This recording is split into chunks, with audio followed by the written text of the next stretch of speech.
for staying with us here on All Angles. Let's try and complete that conversation now we were having with acting government spokesperson Michael Curran, who was just bringing us up to speed with the latest statement coming from government on the latest developments with regards to the all-important energy action plan. Michael, before we lost your signal, you were making a point, because I asked you just to give us just a little bit more detail around what kind of time frames we're talking about when it comes to your immediate goals, the medium term, and then, of course, further down the line. Please go ahead and complete that answer. Sincere apology. I don't know what happened. We just lost connection. So obviously the important issue, Marcel, is about immediate work to be done. So immediate work is to ensure that there's stability in the generation. At this point in time, South Africans, we have the majority of our coal power, of our energy comes from our coal power. We do have biomass, we have wind, but the first thing then is to get correct where the main generation capability lies. And if you saw last weekend, our Eskom chair and his team, under Director and the colleagues there, are really, really working on a stabilization plan. So the first answer is that they work, that immediate action is twofold.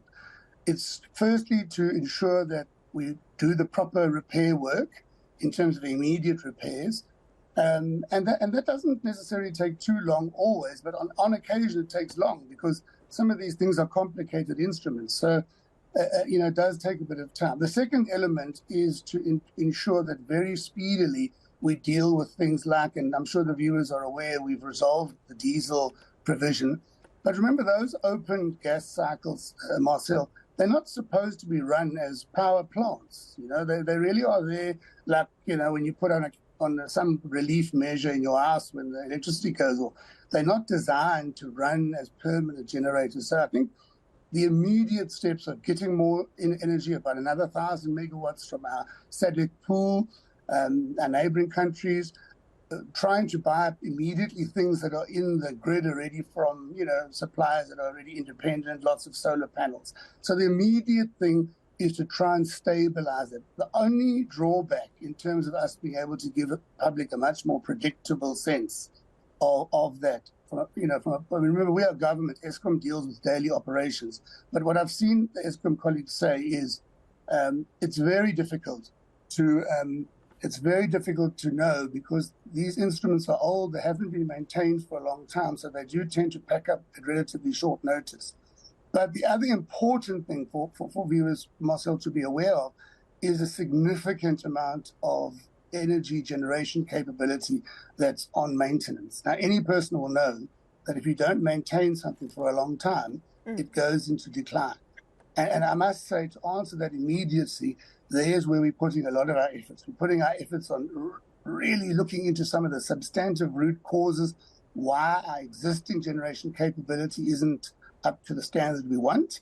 Secondly, augmenting it with other things that are there. And I mean, it's hard to say it's 6 months, it's 10 months, it's 18 months, because these are technical things. Machines do tend to give us an unforeseen surprise. But like you see, today we are on stage 2 until the evening. And that's because we've been able to sensibly manage our plant. Longer term, medium term, I honestly, I really want to say to the public, I know it's tough times, and all of us are really worried. We've seen the images of the impact on agriculture, etc. It's very hard. It makes very hard sore to South Africans. But I think the critical thing is that we really have an enormous range, a mix of supply sources coming out onto our grid. So within the next 18 months, 24 months, on our plan, as we've announced recently, we have these openings up for, like you said earlier, people who have alternative capabilities. I mean, you're a huge warehouse, you can put lots of solar panels on your roof, things like that. And then obviously, and on top of that, a huge push on our renewable front. So I honestly, I don't want to be. I mean, I'm speaking for government, so it's always hard to balance the issue of hope with the issue of the real technical job. But I want to say to South Africans, I'm confident that we're looking to a future that we're going to have a lot of energy available to our industry because of the amazing work that we're doing in terms of fast tracking this. Yeah, I'm sure this it must be energy a action. very difficult time to be a spokesperson for government. But I think at this stage, all the public wants is transparency and indeed honesty, and they need to Yeah. know how long do they need to hold on for. I think that's the most important, and then just for that communication to be regular and ongoing. I've got a couple of more questions from you, Michael. Let's see if we can fit it in because we are running out of time. We're talking a lot now about generating capacity, and that indeed is the most important. But another very important point, because we've heard over the years about the so-called brain drain that's happened in Eskom and the impact that that's had, and for various reasons across the board. So I was very interested in the statement just released by your team that from the the rebuilding of technical capacity is also underway in a very real fashion. And you speak specifically about 18 skilled specialists that have been brought back into the utility, including 3 former power station managers who will assist at Kendal, Kuburg and Medupi. Can you give us a little bit more details around that? Because I think many people would agree from a human resources point of view, Eskom needs all the experience help that they can get right now. Yes, and I must say, Marcel, that if you viewers, those of you who managed to catch the chair of Eskom last weekend speaking to this matter, obviously the detail of it and the people and their skills and that's not within the purvey of government to go delve in there, Marcel. But what the principles are the following: that when we established the Energy Crisis Committee, we realized that in one of the main work stream areas is the issue of building up the capability and the capacity of the human capital. So there's a crowdfunding initiative. We've had a huge response to that. We've had a lot of offers from people who have skill and technology in the areas of electricity and the management of electricity, project management capabilities for huge things. Because, I mean, it's all good and well to have a functional power station, but if that the current doesn't run on pylons and people who know how to erect these things, and that's a huge thing. So we're very, very encouraged by the overwhelming response to that part of the energy action plan, that we had this call to come on board and then also to make sure that within the medium term, and I know that the Eskom board has been very strong on this, that in the medium term they've started to make very serious attention to where the gaps have arisen from. And I mean, Marcel, at the end of the day, part of, no human being wants to work in an institution where you are working in a terrible condition. So a lot of South Africans who were emerging engineers and skilled people in the era of state capture just said, I can't work in a place like this anymore. So we lost them to other countries in the world.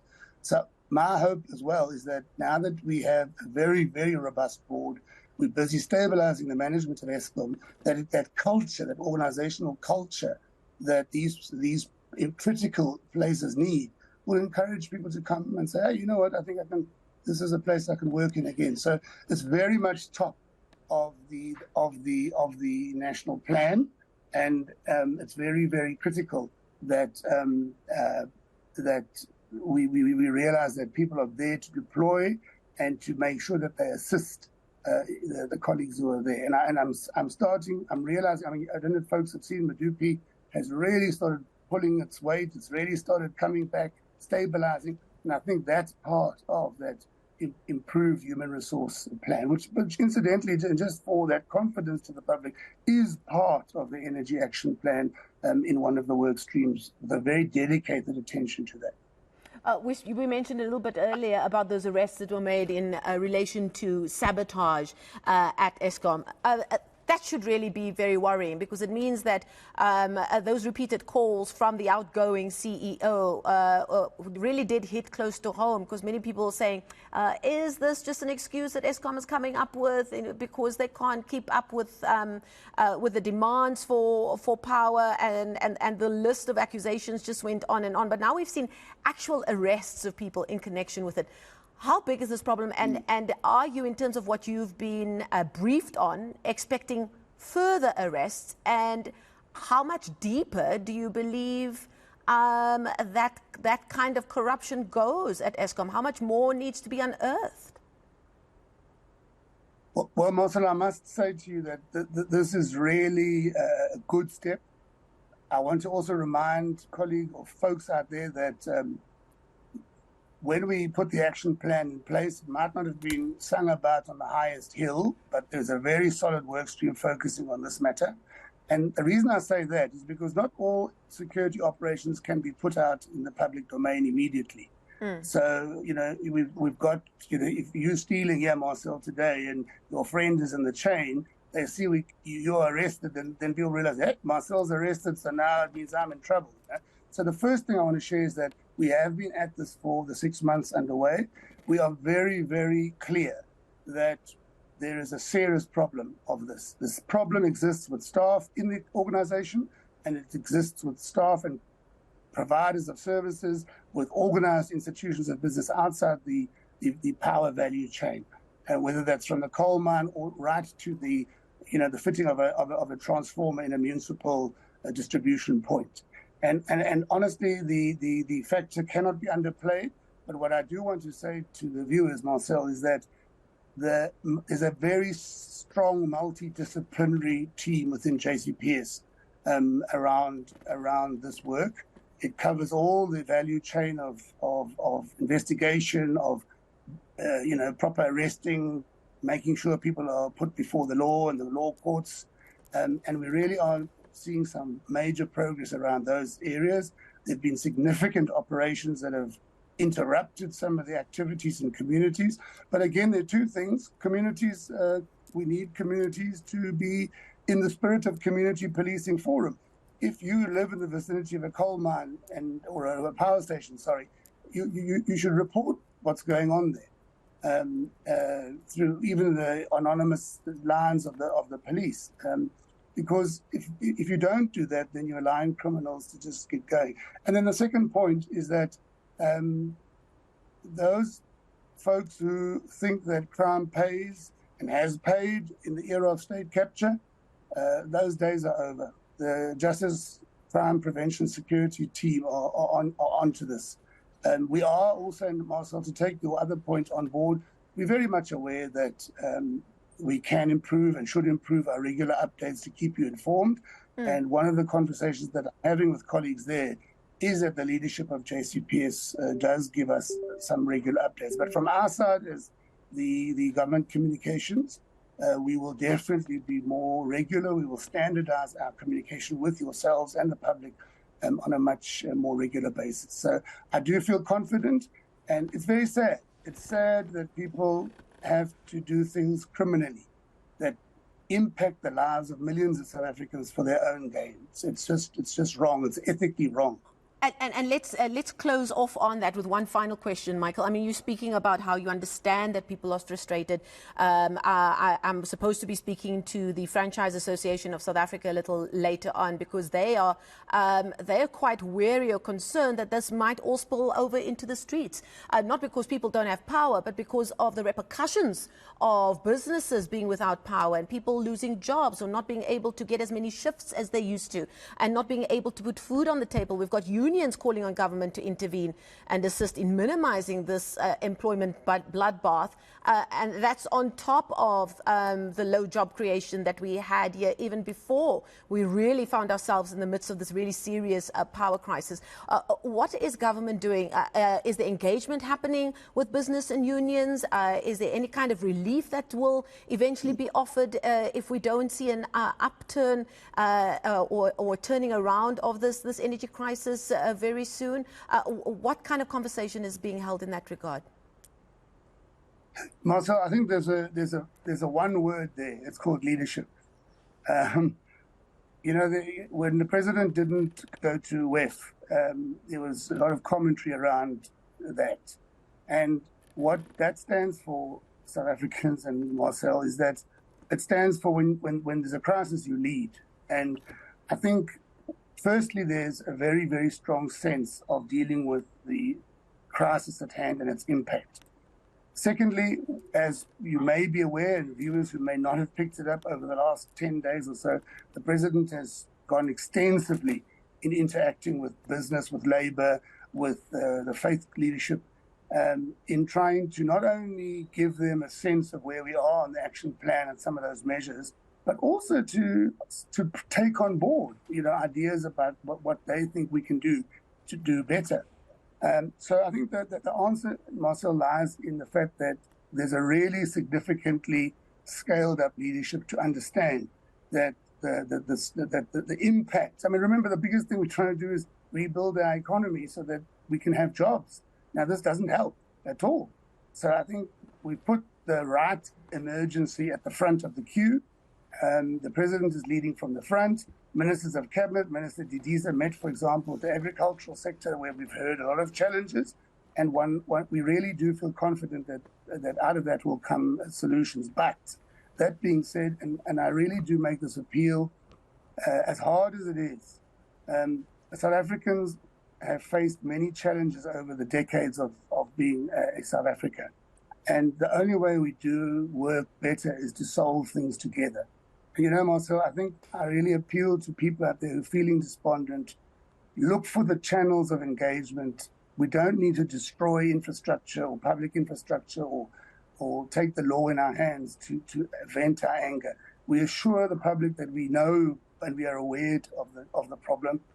We invite communities to say, you know what, we are going to solve this together.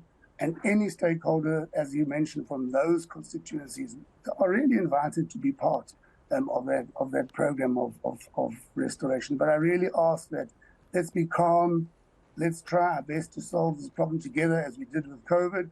And at the end of the day, I do believe that in not so distant a future, we're going to see South Africa with a lot of energy that generates the kind of socioeconomic activity that we need.